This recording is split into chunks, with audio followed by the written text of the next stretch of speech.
The observation deck of the Celestial Empress offered a view that most beings would pay fortunes to witness. 3 binary stars dancing in the cosmic distance, their light painting the void in shades of amber and rose. Marcus Thorne barely noticed. He'd seen enough wonders during his decade of military service to last several lifetimes, and most of those memories were stained with blood. He adjusted the collar of his ill-fitting civilian jacket, uncomfortable in anything that wasn't tactical gear. At 32, his body was a map of old battles, a scar along his jaw from a Krillian blade, another across his knuckles from hand-to-hand combat on Terminus Prime, and dozens more hidden beneath his clothes. His gray eyes, once bright with youth's optimism, now held the weight of too many missions gone wrong. "You look positively miserable," observed a melodious voice beside him. Marcus turned to find himself face to face with the most breathtaking woman, being he'd ever encountered. She stood nearly as tall as his 6-foot frame, her lithe body draped in flowing silk that shimmered like liquid moonlight. Her skin was a rich violet, luminescent in the starlight, and her eyes were pure silver, no pupils visible, yet somehow conveying warmth and intelligence. Hair like spun platinum cascaded past her shoulders in intricate braids woven with tiny crystals that chimed softly with her movements. "I'm sorry," Marcus said, suddenly aware he'd been staring. "I'm not much for fancy parties." "Neither am I, truth be told." She extended a delicate hand, her fingers slightly longer than a human's, elegant and graceful. Seraphine Volter. He recognized the name immediately. High Lady of House Volter, one of the most powerful noble families in the Veltharian Consortium. What he didn't understand was why she was talking to him, a nobody security contractor hitching a ride on this luxury liner. "Marcus Thorne," he replied, his calloused hand engulfing hers. Her skin was surprisingly warm, almost hot to the touch, and he felt a strange tingling where they connected. "I'm guessing you're supposed to be at that diplomatic gala on the main deck?" Seraphine's laugh was like silver bells. "Supposed to be? Yes. But I've discovered that hiding in observation decks is far more pleasant than enduring another tedious conversation about trade agreements and mining rights." She gestured to the viewport. "Besides, my children are fascinated by the stars. I promised them we'd watch the transit before bedtime." As if summoned by her words, 2 small figures came bounding across the deck, their excitement palpable. The twins were unmistakably Seraphine's children, the same violet skin, though lighter in tone, the same silver eyes that sparkled with curiosity. The girl's hair was white blonde like her mother's, while the boy's had a faint lavender tint. "Mother, the captain said we'll pass through the Crimson Nebula in just a few minutes." The girl was practically vibrating with enthusiasm. "And he said it's called crimson because ancient Veltharian warriors thought it looked like a wound in space." The boy added, his eyes wide with wonder. Seraphine placed gentle hands on each child's shoulder. "Nira, Kale, please remember your manners. This is Marcus Thorne. Marcus, my twins, the lights of my life, and the cause of my every gray hair." "You don't have gray hair." "Mother," Kale pointed out with the brutal honesty of a 9-year-old. "Not yet," Seraphine said with mock severity. Though her eyes danced with amusement, Marcus found himself smiling genuinely for the first time in months. "Pleased to meet you both. The captain's right about the nebula. It's quite a sight." "Have you seen it before?" Nira asked, tilting her head in a way that reminded Marcus of a curious bird. "3 times. Once during a supply run, twice during." He caught himself. "Twice during work trips." Seraphine's silver eyes studied him intently, and he had the uncomfortable feeling she knew exactly what kind of work trips he meant. But she said nothing, simply turned her attention back to her children as they pressed their faces against the transparent aluminum. VIEWPORT. The ship's intercom crackled to life. "Attention all passengers. We are beginning our transit through. The announcement was cut off by a deafening explosion that rocked the entire vessel. Emergency alarms began shrieking.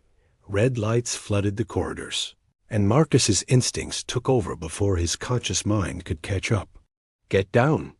He grabbed Sarah Fane and pulled her and the twins away from the viewport, just as another explosion shattered a section of it 3 meters away. The violent decompression lasted only seconds before emergency fields slammed into place. But those seconds were chaos furniture flying, passengers screaming, the roar of escaping atmosphere. Pirate attack, Marcus said grimly, his training automatically assessing the situation. They're boarding. We need to get to the escape pods now. Seraphine's face had gone pale, but her voice remained steady as she gathered her children close. The nearest pods are 2 decks down. Then that's where we're going. Marcus was already moving, herding them toward the emergency stairs. His mind raced through scenarios, calculating odds. Pirates didn't usually attack luxury liners unless they were after something specific, or someone specific. He glanced at Seraphine's expensive silk dress, her jeweled hair ornaments, and cursed internally. Of course they were after the High Lady. The stairwell was pandemonium, passengers pushing and shoving in blind panic, smoke beginning to fill the air from fires on lower decks. Marcus used his size to carve a path, keeping Seraphine and the twins close. Cale stumbled, and Marcus scooped him up without breaking stride. It's okay, buddy.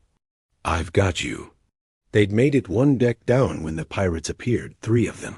Rough-looking Crithians with scarred exoskeletons and weapons that hummed with deadly power. The lead pirate's mandibles clicked in what Marcus recognized as amusement. High Lady Volter, the pirate chittered in broken common tongue. You come with us. Make easy. Over my dead body, Marcus said quietly, setting Cale down behind him and pushing all 3 of them back against the wall. Can arrange, the pirate replied, raising his weapon. Marcus moved. Years of combat training compressed into seconds of brutal efficiency. He ducked under the energy blast, came up inside the pirate's guard, and drove his fist into the creature's throat joint. The Crithian went down choking. The second pirate fired, but Marcus was already rolling, coming up with the fallen pirate's weapon. 2 shots, center mass, and the second pirate crumpled. The third pirate, smarter or more cowardly, fled back up the stairs.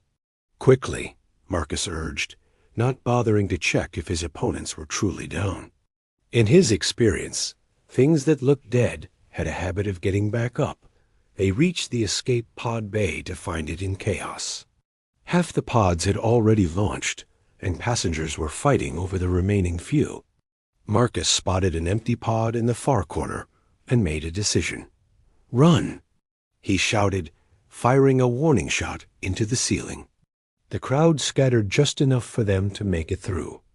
He practically threw Seraphine and the twins into the pod, then turned to seal the hatch. That's when he saw them, at least a dozen pirates, pouring into the bay, led by a massive Crithian warrior in decorated battle armor. The leader's eyes locked on to Seraphine through the pod's window, and Marcus saw the recognition, the determination. More explosions rocked the ship. The entire vessel was dying. Marcus slammed his fist on the emergency launch button and dove into the pod as the hatch began to close. Energy bolts scorched the metal around him, one grazing his shoulder and leaving a burning trail across his skin. Then the pod sealed, and they were ejecting violently into space through the small viewport.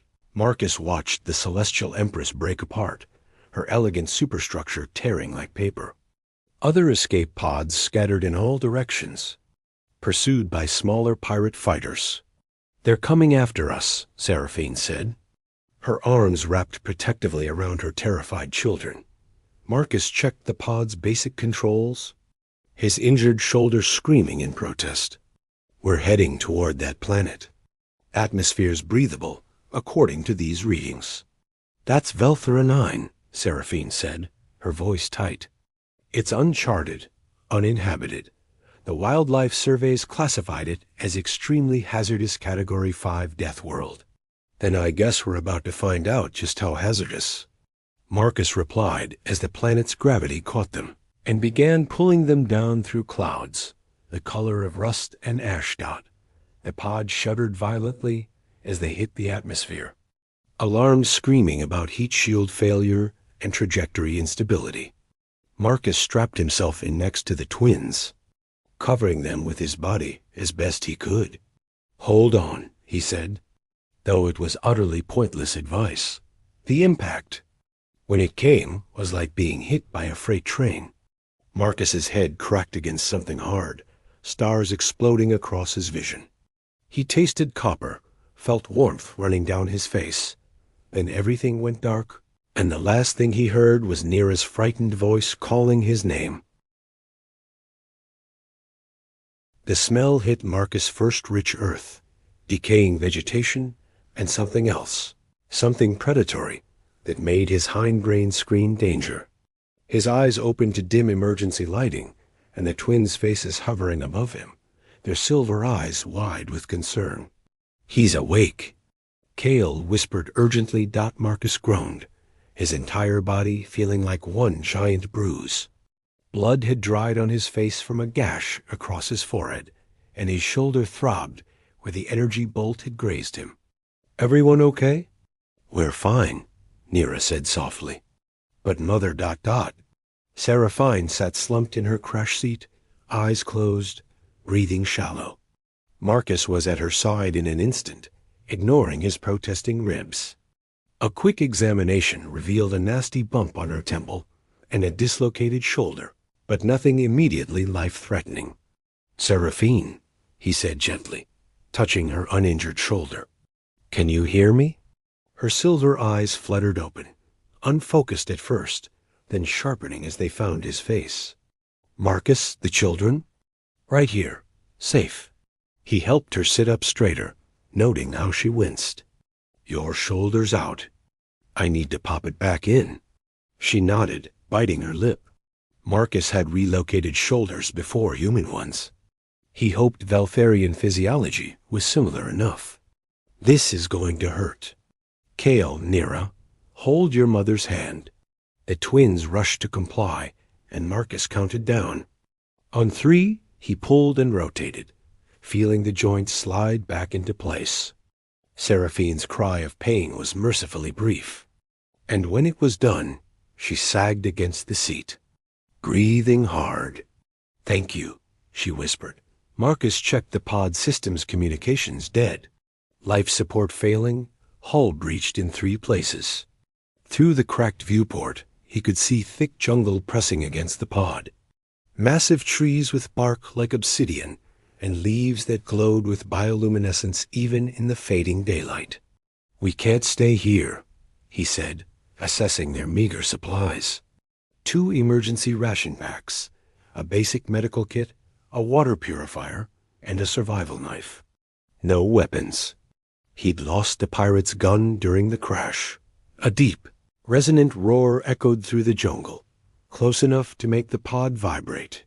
"Definitely can't stay here," Marcus amended. He helped Seraphine to her feet, noting how she swayed. "Concussion, probably. Can you walk?" "I'll manage." Her jaw set with determination, and Marcus felt a surge of respect. She was no pampered noble. There was steel beneath that elegant exterior.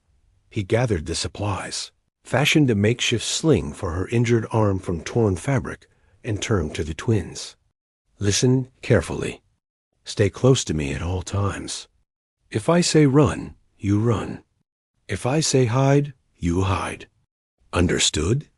They nodded solemnly, their earlier playfulness replaced by quiet fear. Marcus forced the damaged hatch open, and the jungle's sounds hit them like a physical wave shrieks.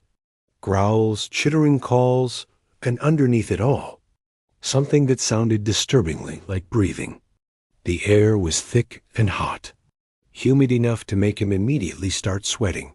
He stepped out first, survival knife held ready. and swept his gaze across the clearing. The pod had carved through the vegetation. 30 meters away, something large moved through the undergrowth, leaving broken branches in its wake. "Move," he said quietly. "Toward those rocks." A formation of black stone jutted from the jungle floor about 50 meters distant, offering potential defensive ground. They moved as quickly as Seraphine's condition allowed, Marcus constantly scanning for threats.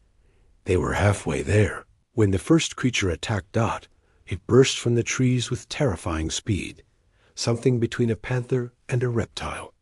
All corded muscle and gleaming scales, with a mouthful of teeth designed for tearing. Marcus had a split second to react. He shoved Seraphine and the twins behind him and met the creature's charge, dropping low and driving his knife upward into its throat as it leaped.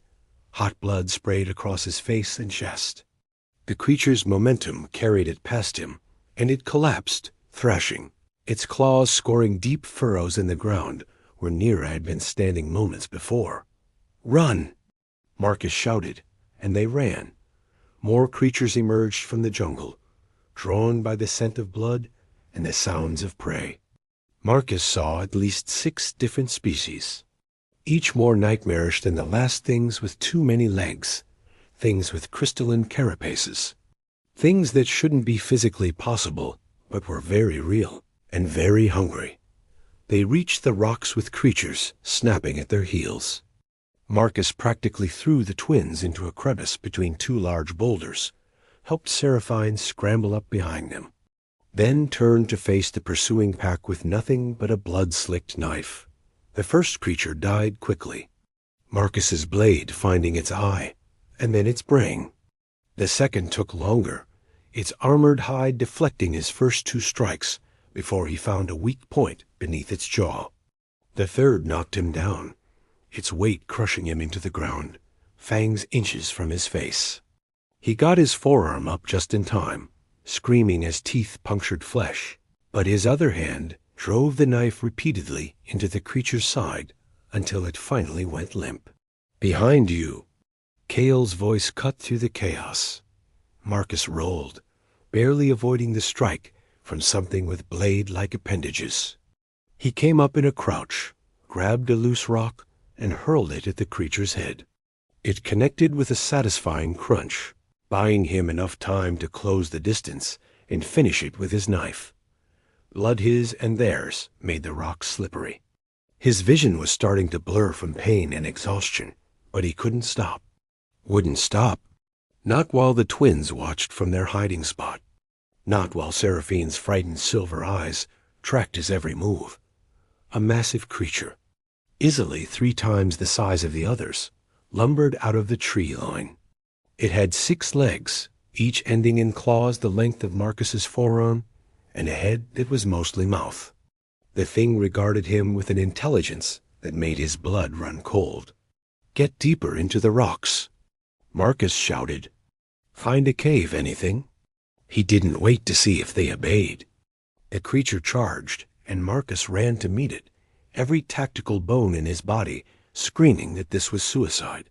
But if he could hurt it, slow it down, maybe give them time to hide. The collision nearly broke him. Marcus rolled beneath its snapping jaws, slashing at its underbelly as he went. Dark ichor rained down, but the creature barely seemed to notice. A claw caught his back, shredding through his jacket and the skin beneath. He bit back a scream and kept moving, kept cutting, kept fighting. Minutes felt like hours. The knife blade broke, leaving him with a jagged piece of metal that was more liability than weapon. Marcus switched to rocks, bones from fallen prey, anything he could use. The massive creature finally retreated, leaving him gasping and bleeding in the growing darkness. Smaller predators still circled, waiting for him to weaken further. Through the haze of pain, Marcus heard Nira's voice. "There's a cave. Small opening, back here." He stumbled toward the sound, barely keeping his feet. The cave entrance was indeed small, barely wide enough for him to squeeze through sideways. Perfect. Nothing large could follow. Inside? No. He waited until all three had disappeared into the darkness, then followed, collapsing just inside the entrance, as new sounds echoed through the jungle deeper roars. The crash of trees falling, predators even larger than the ones he'd already faced. The night was going to be long. Inside the cave, bioluminescent fungi provided faint light, enough to see by. Seraphine and the twins had found a small alcove away from the entrance, and Marcus dragged himself toward them, leaving a trail of blood. "Let me see your wounds," Seraphine said, her voice shaky but determined. Even injured and terrified, she was trying to maintain control. "I'm fine," Marcus lied, though the pain suggested otherwise. Multiple deep lacerations, possibly a cracked rib, and that bite on his forearm was definitely going to get infected if they didn't treat it. "You're not fine," Seraphine said firmly, already opening the medical kit with her good hand. "Nira, get the water purifier working. Kale, help me with these bandages." The twins sprang into action, grateful for something useful to do. Marcus sagged against the cave wall, suddenly aware of how exhausted he was. Through the cave entrance, he could hear creatures prowling, sniffing, searching. "Why are you doing this?"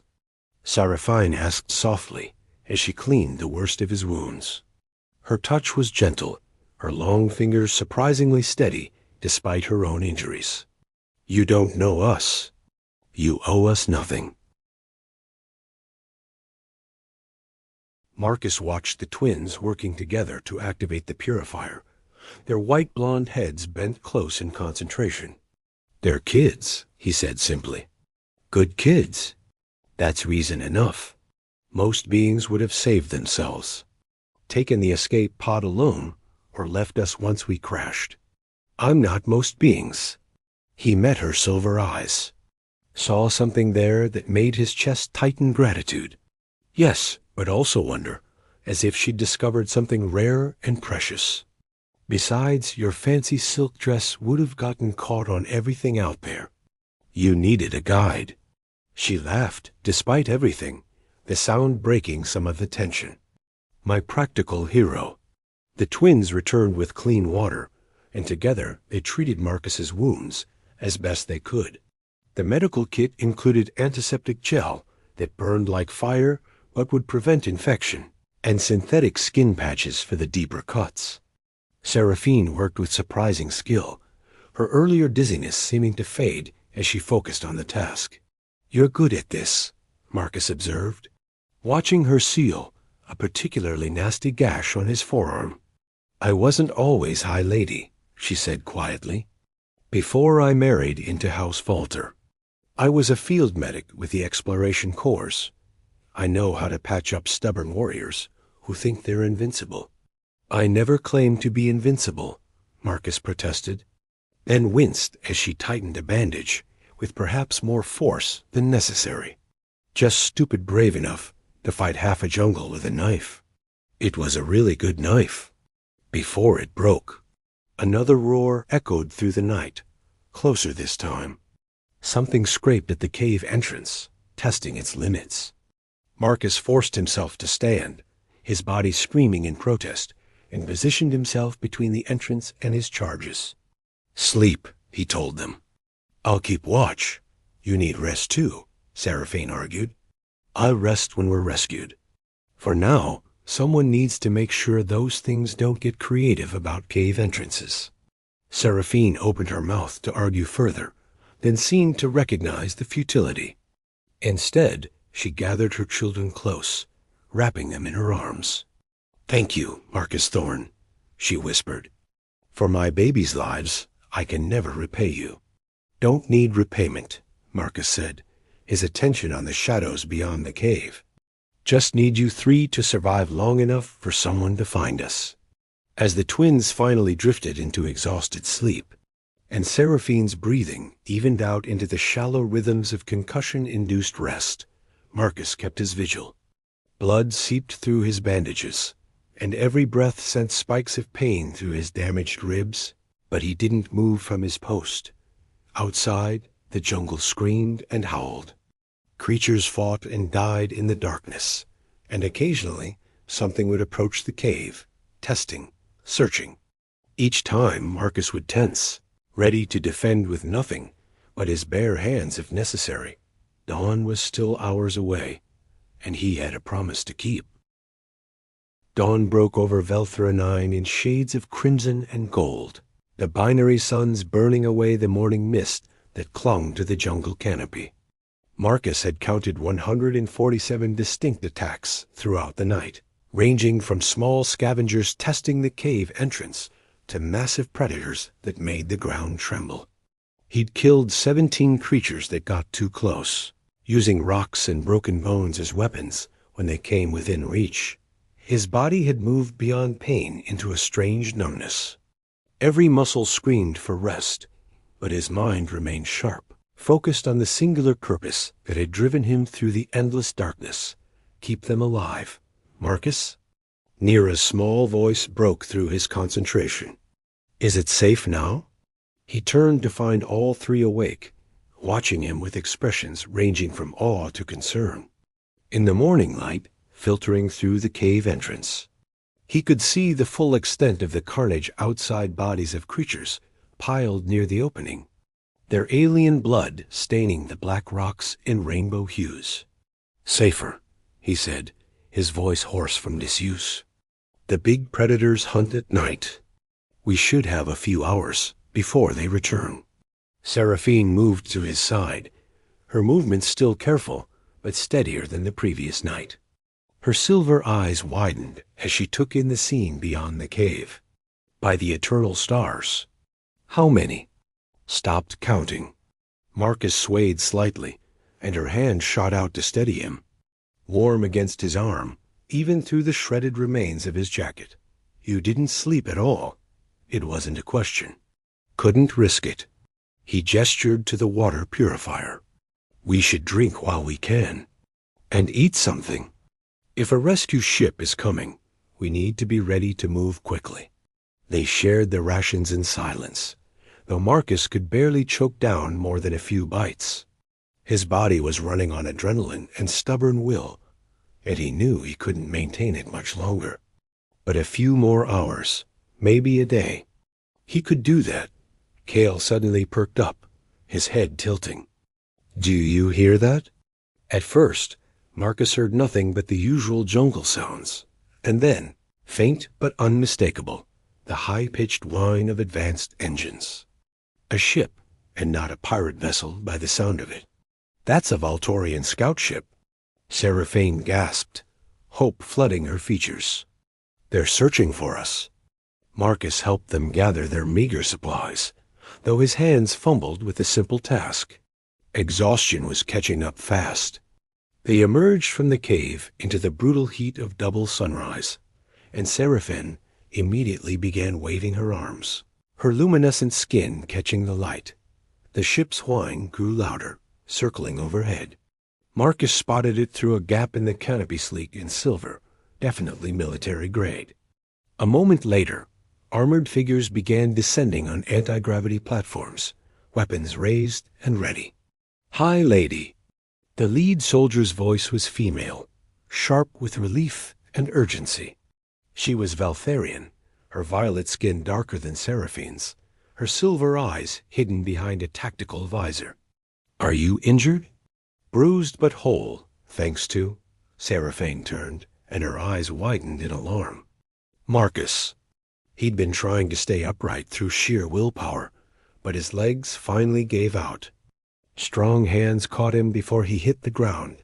Too many hands, all trying to help at once. Voices overlapped, urgent and concerned, but they seemed to come from very far away. The human saved us, he heard Nira saying, her voice thick with tears. He fought all night. Please help him. Get him to the medical bay immediately, Seraphine commanded, her high lady voice cutting through everything else. And someone contact my estate, tell them we're coming home. Marcus tried to protest that he could walk, that they should focus on getting Seraphine and the twins to safety first, but his mouth wouldn't cooperate. The world tilted sideways, and then there was nothing but darkness and the sensation of floating. When consciousness returned, Marcus found himself in the most comfortable bed he'd ever experienced, surrounded by technology that hummed with quiet efficiency. Medical monitors displayed information in Veltharian script he couldn't read, and his body felt strange. Not painful, exactly, but numb in a way that suggested heavy medication. Welcome back to the living. He turned his head slowly, because even that small movement made him dizzy, and found Seraphine sitting in an elegant chair beside his bed. She wore a gown of deep purple that made her skin seem to glow, and her injured arm was properly treated, resting in a sophisticated support brace that looked more like jewelry than medical equipment. How long? His voice came out as a croak. 3 days. She leaned forward, offering him water through a straw. You collapsed from exhaustion, blood loss, and approximately 37 separate injuries. The medical team said you should have died twice over from the infection alone. Marcus sipped the water gratefully. It tasted of flowers and something sweet he couldn't identify. But I didn't know. Her silver eyes studied him intently. You're remarkably stubborn about staying alive. The doctors are fascinated. Apparently human physiology is more resilient than they anticipated. Where are we? The Volter estate on Lumina's moon, my home. She gestured to the window, and Marcus saw manicured gardens beyond, all bioluminescent plants and flowing water features. You're in the family wing, where honored guests are housed. The twins? Perfectly healthy, thanks to you. They've been asking about you every hour, driving the staff to distraction. Her expression softened. They've decided you're their personal hero. Nira has been drawing pictures of your battle, and Kale has been telling everyone who'll listen that you killed 300 monsters. It wasn't, Marcus started, then stopped. The actual number didn't matter. What mattered was that they were safe. Seraphine stood gracefully and moved to the window, her back to him. While you were unconscious, I had my personal guard retrieve the surveillance data from your armor's emergency beacon. It recorded everything from the moment the pirates attacked until you collapsed. Marcus felt a chill despite the room's perfect temperature. And you killed 283 creatures over the course of that night.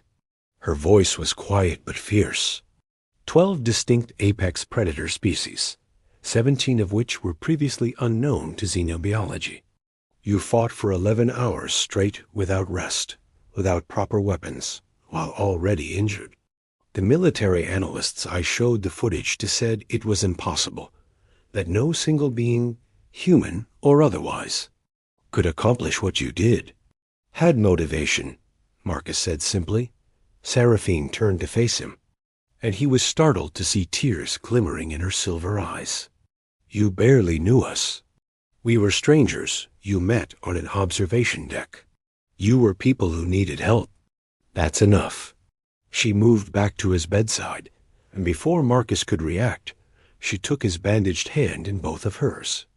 Her skin was incredibly warm, almost hot, and he felt that same tingling sensation from their first meeting. Amplified now. In Veltharian culture, she said softly, we have an ancient tradition called the Kethera, the life debt. When someone saves a life, particularly a child's life, a sacred bond is formed. The saved owes the savior everything, but equally, the savior becomes responsible for the saved. It's not a casual thing, Marcus. It binds families, creates alliances that last generations. Seraphine, you saved both my children, she continued, her voice intensifying. You put your body between them and death repeatedly. By our oldest laws, by the bonds that founded our civilization, I owe you a debt that transcends wealth, power, or politics. Marcus tried to sit up, and she immediately helped him, adjusting the bed with a touch to its control panel. I didn't do it expecting payment. I know.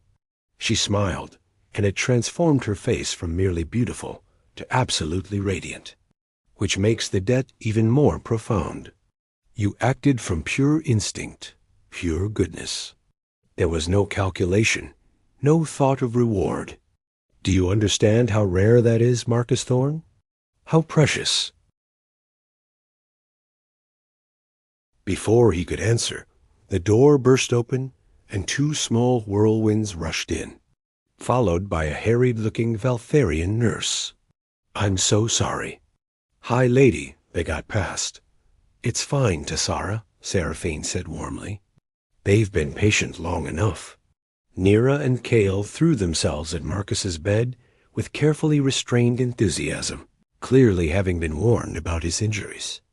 Their silver eyes shone with joy and relief. You're awake, Nira exclaimed. We were so worried. Mother said you were healing, but you slept so long, Kale added. Longer than when I had star fever and slept for 2 whole days. Marcus found himself grinning despite everything. Sorry for worrying you. How are you two doing? We're perfect, Nira said. Because you protected us.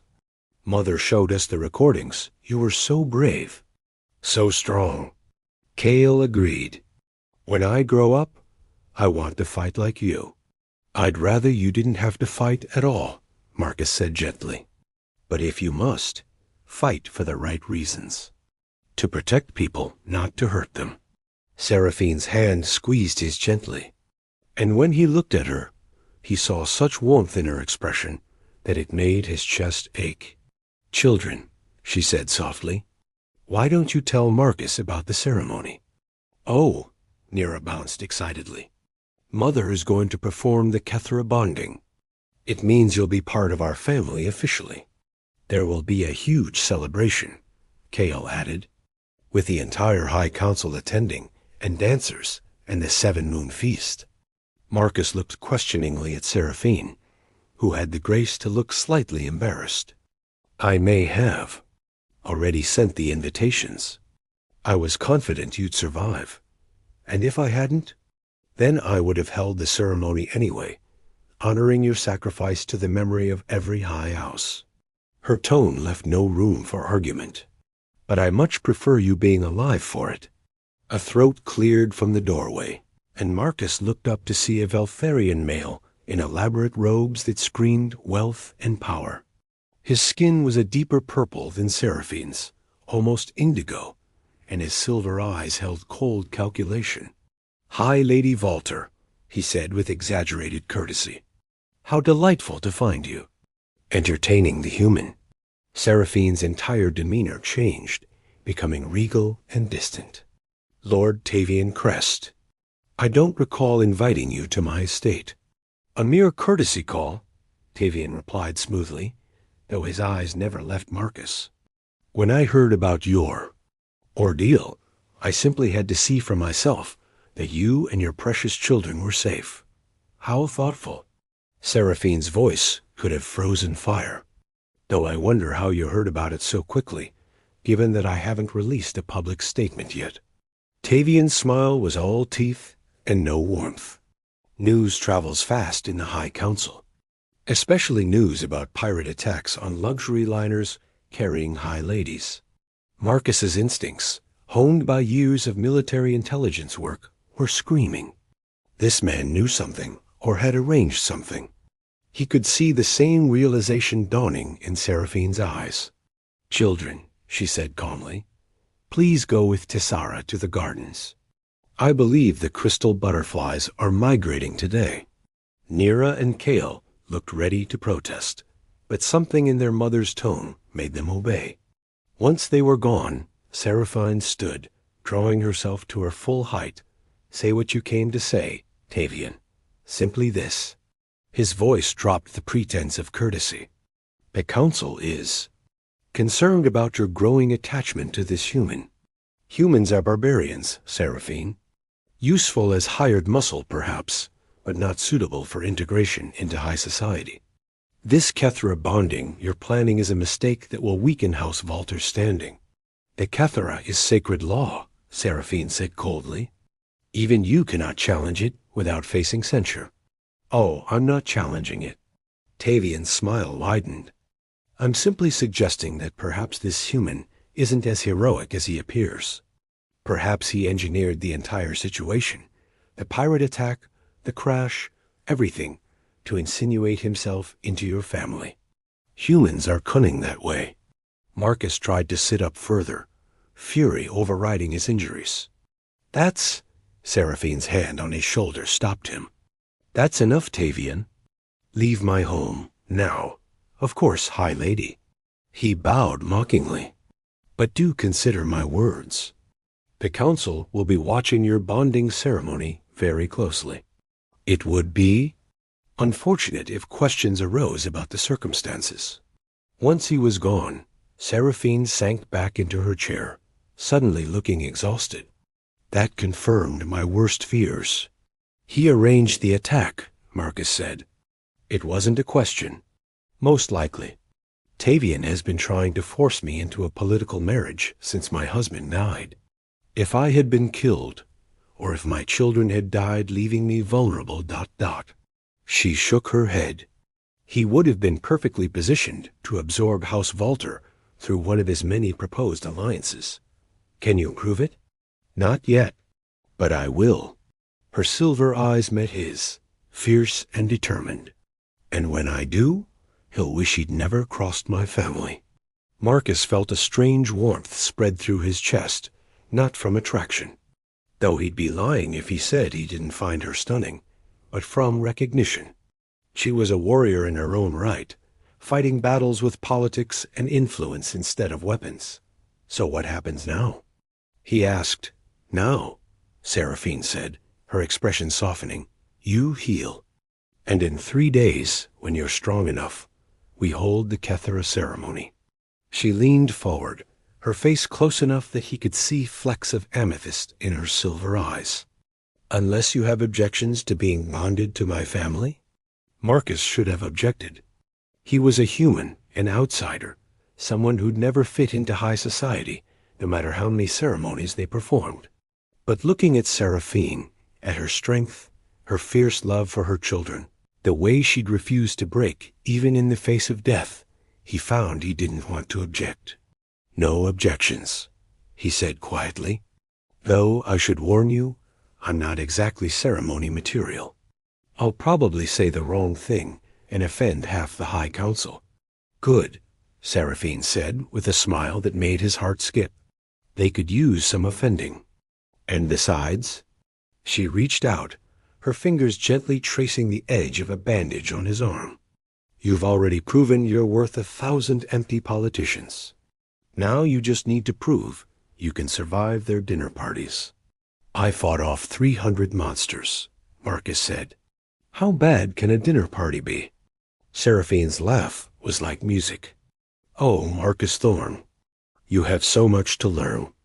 And despite everything, the pain, the exhaustion, the political intrigue brewing around them, Marcus found himself laughing too. The sound rusty but genuine. 3 days until the ceremony. 3 days until his life changed forever. And looking at Seraphine's radiant smile, Marcus realized he was looking forward to it.